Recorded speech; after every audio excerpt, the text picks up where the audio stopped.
Hello student, today we perform a question that is on the basis of tensile test on a universal testing machine. तो जो tensile test है जो universal testing machine पे किया जाता है उसका मैंने एक न्यूमेरिकल लिया है. न्यूमेरिकल एग्जांपल 21 है. तो ये पहले हम एग्जांपल कर चुके हैं तो प्रीवियस वीडियो में. This is example number 21. तो पहले क्वेश्चन रीड कर लेते हैं. Tensile test was conducted on a mild steel rod. Ductile material है.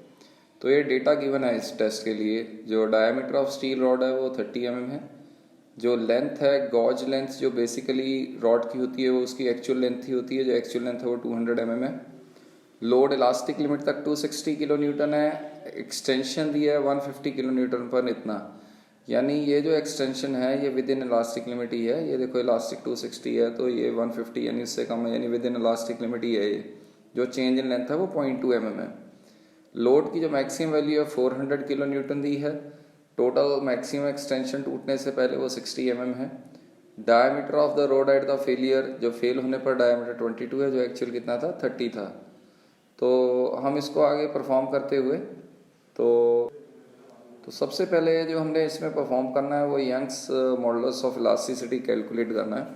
तो before calculation of all the things we should find the cross section area of the rod.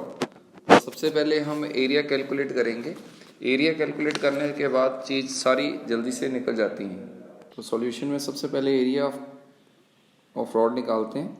जो area का formula होता है वो π/4 डी स्केल लगाते हैं. इसमें डायमीटर के फॉर्म में, रेडियस के फॉर्म में πr स्केल लग जाता है. तो π/4 डी स्केल. तो π/4 एज इट इज. जो रेडियस आपकी वैल्यू है वो इधर यहाँ पर डी का स्केल डालिए π/4 डी स्केल. तो डायमीटर ऑफ द रॉड है वो है 30 mm यानी 30 का स्केल. अगर रेडियस था तो फिर 15 डालना था. तो πr स्केल 44 के साथ डिवाइड नहीं करना था. तो ये हमारा जो एरिया आ गया हमने कैलकुलेट किया ये 706.86 mm का स्केल आ गया. तो ये बार बार इसकी यूज़ होना है तो ये हमने याद रखना है. तो जो फर्स्ट स्टेप था हमारा एरिया निकल गया. अब हमें यंग्स मॉडुलस निकालना है. तो यंग्स मॉडुलस का जो फॉर्मूला होता है वो होता है स्ट्रेस बाय स्ट्रेन. तो देखो इतने सारे लोड दिए हैं, स्ट्रेस किससे निकलेगी या स्ट्रेन किससे निकलेगी वो आपने देखना है. तो जो बेसिक है विद इन इलास्टिक लिमिट, देखो यहाँ तक इलास्टिक लिमिट है. ये जो हमने बोला है ये इलास्टिक लिमिट तक है और इलास्टिक लिमिट के अंदर ही है 150 किलो न्यूटन. यानी हम विद इन इलास्टिक लिमिट की बात करें तो यहाँ से हमारा आंसर जल्दी आएगा. तो हम क्या करेंगे, सबसे पहले स्ट्रेस निकालेंगे. स्ट्रेस का सिंबल होता है sigma. Stress is load upon area. Load है 150 किलो न्यूटन. किलो का 10⁻³ डाला, ठीक है, upon area. Stress is load upon area. तो ये लोड है. एरिया सबके लिए इतना ही आएगा, दैट इज 706.86. तो यहाँ से हमारी स्ट्रेस निकल आएगी. तो the stress is nearly equal to 212.21. इसकी जो यूनिट है वो न्यूटन पर mm स्क्वायर में आएगी, ठीक है, क्योंकि ये न्यूटन में है और ये mm में है. चलो सर स्ट्रेस समझ आ गई. अब देखो जब ये स्ट्रेस दिया था आपको तो लोड दिया था तो इसकी चेंज इन लेंथ भी दी थी. तो यानी जो स्ट्रेन है तो स्ट्रेन क्या होता है, change in length upon original length. तो चेंज इन लेंथ कितनी दी है आपको 0.2 mm और ओरिजिनल लेंथ कितनी दी है आपको, ओरिजिनल लेंथ गेज लेंथ होती है दैट इज़ 200 mm. तो ये चेंज इन लेंथ आ जाएगी. तो यहाँ से आपकी जो स्ट्रेन आई आप कैलकुलेट करेंगे तो 0.001 आ गई. तो ये हमारी स्ट्रेन की वैल्यू आ गई. तो यंग्स मॉडुलस का आपको फॉर्मूला पता है, that is stress by strain. तो नॉर्मल स्ट्रेस अपॉन स्ट्रेन होता है, ये स्ट्रेस बाय स्ट्रेन. तो आपके पास दोनों चीज़ें आई हुई हैं, स्ट्रेस भी आई हुई है और स्ट्रेन भी आई हुई है. तो जो स्ट्रेस की वैल्यू है वो लिखते हुए हम तो थोड़ा सा रब कर लेते हैं पहले. तो जो ई है वो हमारा यंग्स मॉडुलस है, that is stress by strain. तो स्ट्रेस की वैल्यू सिग्मा कितनी है हमारी 212.2 अपॉन स्ट्रेन हमारे निकाली हुई है दैट इज़ 0.001. तो यहाँ से आपका जो हमारी बेसिकली यंग्स मॉडुलस है वो आ जाएगा. तो ये नियरली आ गया 21220, ठीक है. तो ये हमारा nearly this one is Young's modulus of elasticity. तो नेक्स्ट है जो टॉपिक है वो स्ट्रेस इलास्टिक लिमिट. तो स्ट्रेस इलास्टिक लिमिट यानी इलास्टिक लोड चाहिए आपको. इलास्टिक लोड आपको कितना दिया हुआ है 260. तो stress load upon area 260 kilo Newton यानी 10⁻³ कर दिए। एरिया तो वही है जो पुराना था 706.86। एरिया का बहुत फ़ायदा हो गया, एक बार निकाल लिया तो बार बार ज़रूरत लगती है उसकी। तो यहाँ से आ जाएगा 367.82 न्यूटन पर mm²। चलो सर ये भी सिंपल है, ये भी हो गया।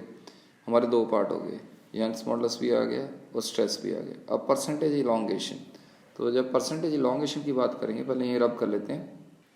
तो परसेंटेज इलॉन्गेशन की जब हम बात करते हैं तो परसेंटेज इलॉन्गेशन एक्चुअल में क्या होता है, that is percentage elongation basically change in length upon original length into 100 होता है। तो ये जो आपने परसेंटेज इलॉन्गेशन है, ये change in length final change in length है। तो जो उसने दी है टोटल एक्सटेंशन दे दी है, यानी ये जो DL है टोटल चेंज इन लेंथ टूटने से पहले वो आपकी 60 mm है, और जो ओरिजिनल लेंथ थी आपकी वो 200 mm थी। तो यानी इनटू हम 100 करेंगे तो ये परसेंटेज में कन्वर्ट हो जाएगा। तो दैट इज़ नियरली 30%, यानी 30% लेंथ चेंज हो जाती है टूटने से पहले। ठीक है, this is percentage elongation. Similarly जब हम ये दोबारा से देख लीजिए, ये फाइनल चेंज इन लेंथ था। देखो टूटने से पहले टोटल एक्सटेंशन, यानी टूटने से पहले ज़्यादा से ज़्यादा वो कितनी खींची जा सकती है, 60। पहले कितनी थी, 200, यानी टोटल होगी 260, यानी चेन तो 260 माइनस 60 ही आया ना। हाँ जी सर, समझ में आ गया। तो जो नेक्स्ट हमारा है वो परसेंटेज रिडक्शन इन एरिया है। तो परसेंटेज रिडक्शन इन एरिया का क्या मतलब है, देखो एरिया फाइनल ज़्यादा है कि इनिशियल ज़्यादा। हम जो एरिया इनिशियल निकाला था हमने, वो निकाला था 706.86। तो ये हमारा था। जो एरिया फाइनल है टूटने से पहले वो होएगा π/4d²। टूटने से पहले जो आपको डायमीटर दिया है उसका, तो हम वो पुट करेंगे π/4d²। टूटने से पहले डायमीटर रोड कितना दिया, 22। तो ये हमारा पाई है 22 का स्क्वायर। तो इसको हमने कैलकुलेट किया तो ये 380 आ गया, 380.13। तो reduction in area in change upon original, change कितना है हमारा, that is final minus initial करिए। इनिशियल ज़्यादा तो इनिशियल माइनस फाइनल कर दीजिए। 706.86 माइनस 380.13, ये चेंज है, change in area upon original area कितना था सर, वो ओरिजिनल तो यही था 706.86 इंटू 100 ऊपर ही करना है, नीचे नहीं करना। तो ये नियरली आपका आ गया 46.22%। तो this is a percentage change in area. तो ये UTM के टेस्ट में देखो, ये हम सारी वैल्यूज़ निकालते हैं तो ही हमें समझ आता है भी कौन सी वैल्यू कितनी है। तो ये बड़ा इंपॉर्टेंट है भी हमें ये सारा कुछ क्लियर हो। जो लास्ट है वो है अल्टीमेट टेंसाइल स्ट्रेस। तो अल्टीमेट टेंसाइल स्ट्रेस जो होती है ये वाली, ये होती है हमारी maximum load upon original area, maximum load upon area. तो maximum load upon original area ही होता है हमेशा।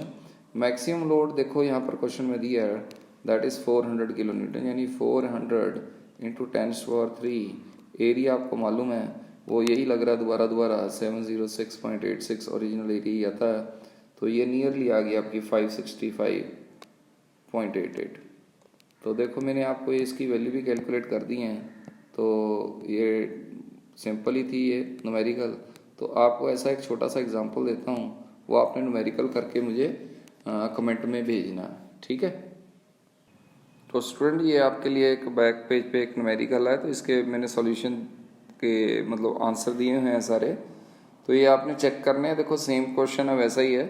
तो try this question is generally frequently asked in 10 marks in the final examination of strength of material. Okay, तो ये सोम का 10 marks का क्वेश्चन है, तो ये आपने करना है पक्का।